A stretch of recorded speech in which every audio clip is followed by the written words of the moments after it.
स्वामिये शरणम अय्यप्पा।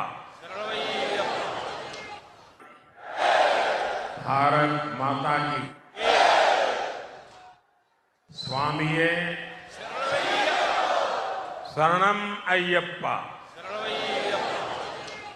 पथनम थिट्टाइले एंडे सहोदरी सहोदरनमारे एल्वा वारकम अंडे नमस्कारम। आज पथनम थिट्टा का ये माहौल बता रहा है कि इस बार केरला में कमल खिलने जा रहा है। केरला में जनता हमें पिछले चुनावों में डबल डिजिट वोट परसेंट वाली पार्टी बना चुकी है। अब बीजेपी के लिए डबल डिजिट सीट्स की मंजिल बहुत दूर नहीं है। बीजेपी यहां की युवा ऊर्जा को बढ़ावा दे रही है। यहां बीजेपी के उम्मीदवार भाई अनिल के एंटनी आपकी सेवा के जज्बे से भरे हुए हैं। ऐसी ही फ्रेशनेस की केरला की पॉलिटिक्स को जरूरत है। इसलिए अब केरला के लोग भी कह रहे हैं अब की बार 400 पार, अब की बार इत्तमणा नानूरिल अधिगम, इत्तमणा इत्तमणा ഇത്തവണ ഇവിടെ വന്നപ്പോൾ നിങ്ങളുടെ ഈ ഇളകി പറയുന്ന അന്തരീക്ഷം കണ്ടപ്പോൾ ഒരുവായി അതുപോലെ തന്നെ പറയുവാൻ സാധിക്കും. കഴിഞ്ഞ തെരഞ്ഞെടുപ്പുകളിലെ കേരളത്തിലെ ജനത ഭാരതീയ ജനതാ പാർട്ടിക്ക് 2 അക്കത്തിലുള്ള ശതമാനത്തിൽ വോട്ട് നൽകുകയുണ്ടായി. ഇപ്രാവശ്യം സംഭവിക്കാൻ പോകുന്നത് കേരളത്തിലെ ജനത ഭാരതീയ ജനതാ പാർട്ടിക്ക് 2 അക്കത്തിലുള്ള ഇവിടെ മെമ്പർമാരെ ജയിപ്പിക്കുമെന്നുള്ളതാണെന്ന് പറയുവാൻ ഞാൻ ആഗ്രഹിക്കുകയാണ്. ഈ കേരളത്തിലെ ജനങ്ങൾക്ക് ഞാൻ യുവത്വത്തിന്റെ ഊർജം കൊടുക്കുവാൻ ആഗ്രഹിക്കുകയാണ്. പത്തനംതിട്ടയിൽ ഈ സ്ഥാനാർത്ഥി, ഇവിടുത്തെ സ്ഥാനാർത്ഥി അനിൽ കെ ആന്റണി യുവത്വത്തിന്റെ പ്രതീകമാണ്. അദ്ദേഹം സേവനവുമായി നിങ്ങളുടെ ഇടയിൽ വന്നിരിക്കുകയാണ്. കേരളത്തിന്റെ നവീകരണത്തിന് അത് ആവശ്യമാണ് എന്ന് ഞാൻ കരുതുന്നു. ഇപ്പോൾ കേരളത്തിലെ ജനങ്ങൾ പറയുന്നു ഇപ്രാവശ്യം 400-ലേറെയാണ്. केरला में करप्ट और नाकाबिल सरकार होने का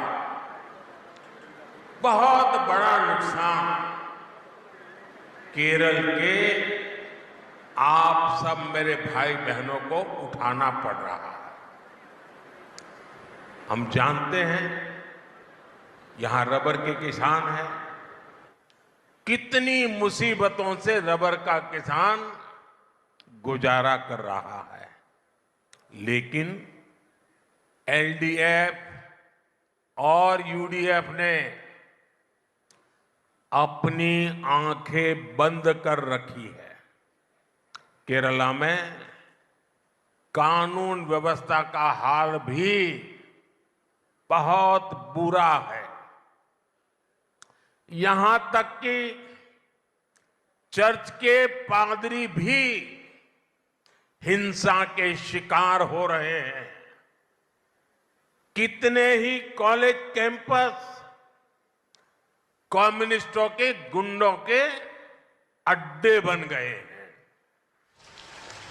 महिलाएं, युवा और हर वर्ग डर में जी रहा है।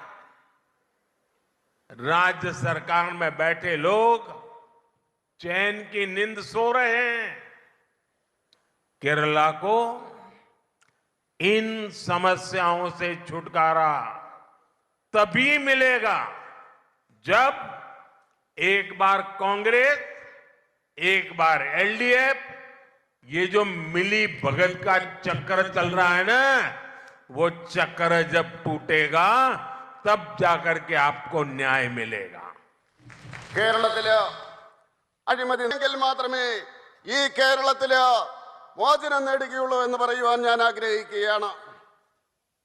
साथियों, जिन पॉलिटिकल पार्टीज का एकमात्र लक्ष्य सिर्फ और सिर्फ सत्ता हासिल करना होता है, वो कभी भी लोगों का भला नहीं कर सकती।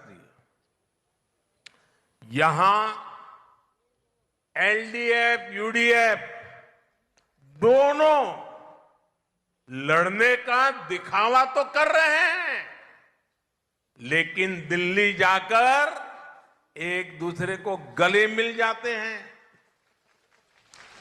यहां आपके सामने कांग्रेस वाले लेफ्ट सरकार को फांसीवादी कहते हैं और कम्युनिस्ट पार्टी के लोग कांग्रेस को घोटालेबाज पार्टी कहते हैं, और फिर दिल्ली में ये लोग आपस में मिलकर गठबंधन कर लेते हैं। कांग्रेस और लेफ्ट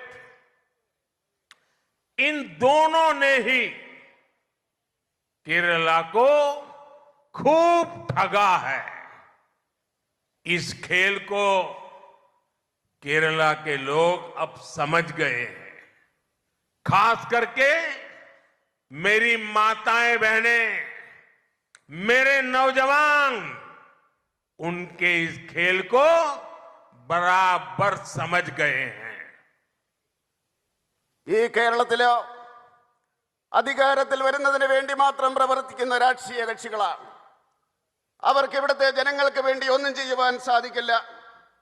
ഈ എൽഡിഎഫും അതുപോലെ തന്നെ യുഡിഎഫും കേരളത്തിൽ അവര് പരസ്പരം ഏറ്റുമുട്ടുന്നത് പോലെ കാണിക്കുകയാണ്.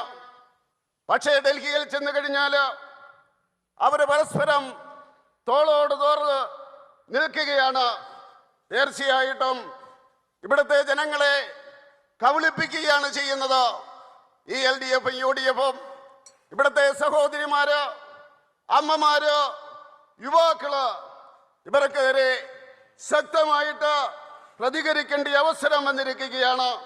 ആ രീതിയിൽ കേരളത്തിലെ രാഷ്ട്രീയ അന്തരീക്ഷം മാറിയിരിക്കുകയാണ്. साथियों, कांग्रेस हो या लेफ्ट, इन दलों ने सत्ता के लालच में जिस तरह के खेल खेले, जिस तरह राज्यों को बर्बाद किया, वो भी अब लोग अच्छी तरह जानते हैं। इसलिए जिस राज्य से एक बार ये दल पराजित हो जाते हैं, ये दल निकल जाते हैं, वहां के लोग इन्हें वापस लौटने ही नहीं देते।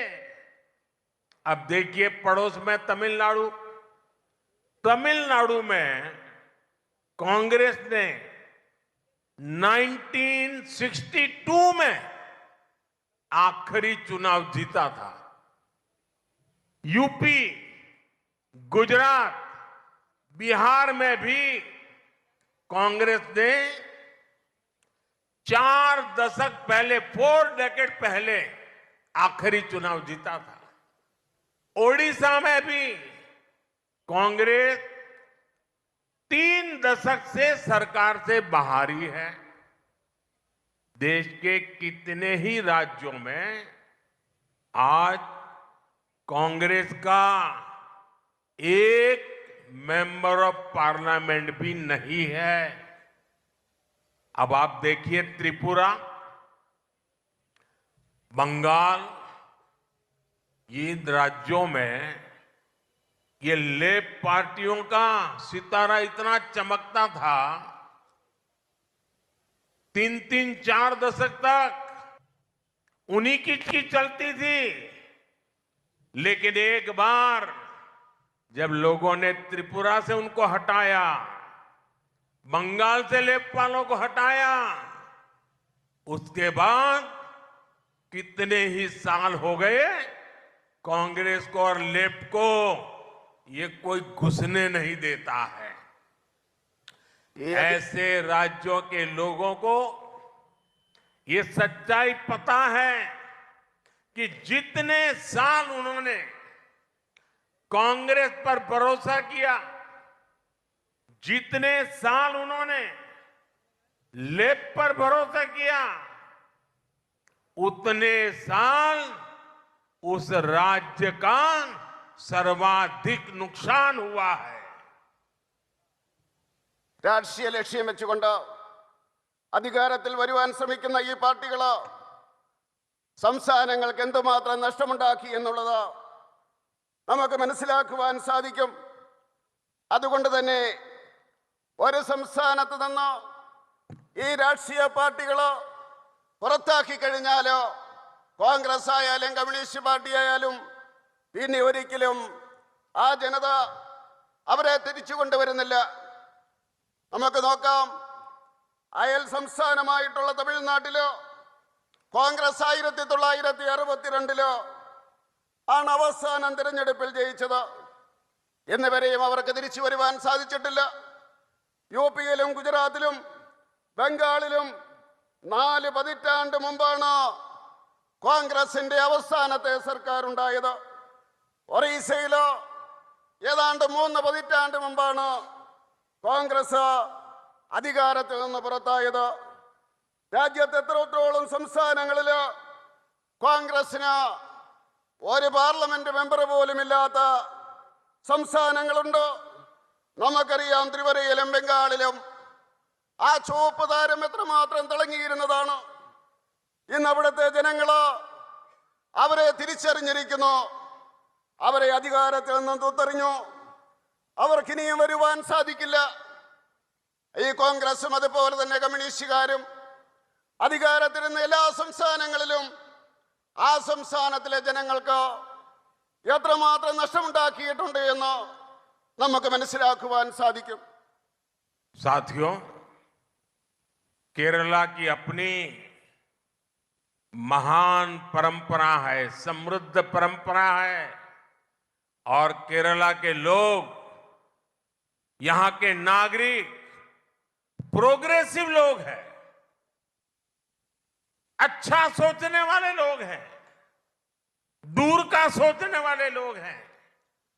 जबकि कांग्रेस और एलडीएफ ये पिछली शताब्दी की पुरानी सोच से भी ज्यादा और पुरानी सोच रखने वाली पार्टियां हैं।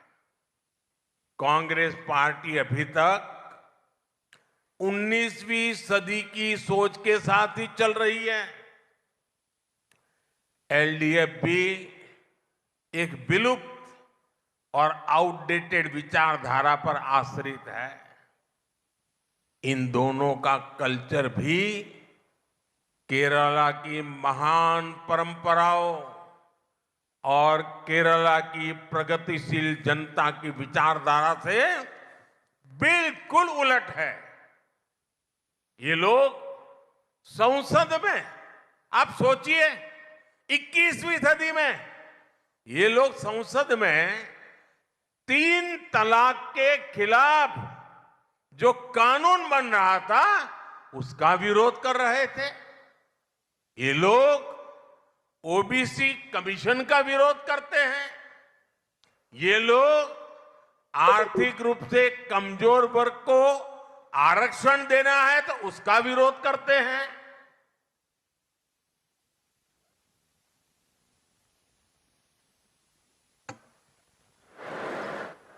ഈ കേരളത്തിലെ ജനങ്ങൾ അവരെ സാംസ്കാരികമായിട്ട് ഉന്നത നിലവാരം പുലർത്തുന്നവരാണ്. ഇവിടുത്തെ പൗരന്മാരെന്ന് പറയുന്നത് പുരോഗമനപരമായിട്ട് वोट बैंक की राजनीति और समाज में खाई पैदा करने में लगे रहते हैं। केरला का कल्चर शांति को बढ़ावा देने वाला कल्चर है, लेकिन यूडीएफ एलडीएफ के लोग दिन रात राजनीतिक हिंसा में विश्वास करते हैं। केरला के कल्चर में ईमानदारी को सर्वोपरि रखा जाता है, लेकिन यूडीएफ और एलडीएफ के नाम पर घोटालों की पूरी डिक्शनरी है। एलडीएफ को सोने के जरिए लूटने के लिए जाना चाहता है और यूडीएफ की पहचान सोलर पावर की लूट से होती है। लूट का ये खेल पूरी तरह से बंद करने के लिए मैं आज आपका आशीर्वाद मांगने के लिए आया हूं। मुझे केरल का आशीर्वाद चाहिए, मुझे केरल के लोगों का पूरा सहयोग चाहिए। കേരളത്തിന്റെ സംസ്കാരം എന്ന് പറയും यहां की करप्ट सरकार के बावजूद बीजेपी सरकार केरला के आप लोगों के विकास के लिए पूरी ताकत से काम कर रही है। अगर मैं आपको सिर्फ पथनमथिट्टा जिले में बीजेपी सरकार के विकास कार्य बताऊंगा तो आप अंदाजा लगा पाएंगे कि हम केरल के लोगों के कल्याण के लिए कितना काम कर रहे हैं। मैं एक जिले का बताता हूं। पथनमथिट्टा में अराउंड कि केरला के लोगों की सही भावनाएं केंद्र सरकार तक पहुंचे। अगर यहां बीजेपी के सांसद होंगे तो केरला की भावनाओं को केंद्र सरकार तक पहुंचाने में और केंद्र सरकार की योजनाओं को यहां लागू करने में भी और आसानी होगी। केरला के लोगों को विकास की जिन योजनाओं परियोजनाओं की जरूरत है वो अपनी बात बीजेपी सांसदों से और बेहतर तरीके से लोग अपनी बात पहुंचा पाएंगे। और मोदी आपकी इच्छा पूर्ति में कोई कमी नहीं रखेगा। ये मोदी की गारंटी है। ये है मोदीयुड़े गारंटी। എംപിമാർ देश के हर क्षेत्र हर वर्ग के लिए जितना ज्यादा काम कर सकते हैं करने का प्रयास किया है। आप जानते हैं हम युद्ध के बीच फंसी हमारी नर्स बहनों को भारत वापस लेकर आए थे इराक से। हमने संकट में फंसे हमारे पादरियों को बाहर निकाल करके सुरक्षित वापस लाए थे। कोरोना के समय दुनिया के हर हिस्से से भारतवासियों को स्वदेश पहुंचाया है, क्योंकि जहां एक भी भारतीय परेशानी में होगा वहां उसके साथ हमारी सरकार मजबूती से खड़ी होगी। ये है मोदीयुड़े गारंटी। जीसस क्राइस्ट के आदर्शों की याद दिलाता है। मैं आप सभी को ईस्टर की हार्दिक शुभकामनाएं भी देता हूं। हमारे पारसी भाइयों का बड़ा महत्वपूर्ण त्योहार नवरोज का त्योहार भी आने वाला है। रामनवमी और होली भी बिल्कुल पास में है। रमजान का पवित्र महीना चल रहा है और लोकतंत्र का सबसे बड़ा फेस्टिवल भी शुरू होने वाला है। मुझे विश्वास है केरला का बीजेपी के लिए जो स्नेह है इस बार विशाल जन समर्थन में बदलेगा और इस बार पुराने सारे रिकॉर्ड टूटेंगे। एलडीएफ यूडीएफ के विष चक्र से हमारा केरला बाहर निकालेगा और मोदी को केरला की सबसे ज्यादा सेवा करने का मौका देगा। मैं आपसे वादा करता हूं कि मोदी केरला के विकास के लिए कोई कोर कसर नहीं छोड़ेगा। കേരളത്തെ സംബന്ധിച്ചിടത്തോളം ഒരു വിട്ടുവീഴ്ചയ്ക്കും മോഡി തയ്യാറല്ല എന്ന് പറയുവാൻ ഞാൻ ആഗ്രഹിക്കുകയാണ്.